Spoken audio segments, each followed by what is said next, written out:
Hi, I'm Elia from QMetrix. Welcome to today's episode of 2-Minute Tuesdays. In today's video, we'll be looking at model reports. Model reports display data only for model sheets, and they're displayed in a list view similar to how they're viewed on the sheets. All columns and accounts from model sheets can be displayed on the report, including text columns. Let's run through an example. Here is the travel input sheet.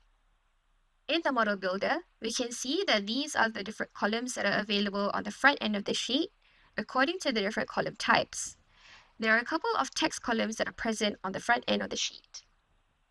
In the background, we can see that various accounts have been created for various model calculations, including the total cost.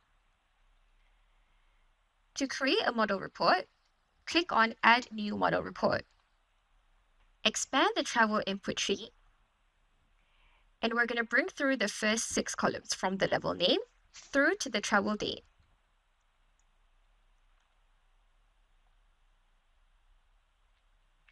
For the accounts, I'm just going to bring through the total costs count and tick the total checkbox. Let's save and run this report.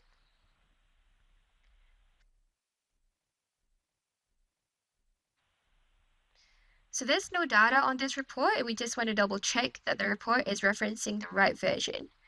To do so, let's click on the filter icon and select the Budget FY25 base case version. Here we can also filter the report based on the different columns and accounts from the sheet. For now, I'm just going to click on the base case version for selection.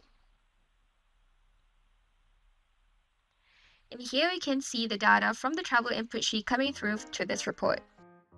Do you need help with Workday Adaptive Planning? QMetrix provides a health check to assess and optimize your adaptive planning instance. For more information, contact us using the details provided below.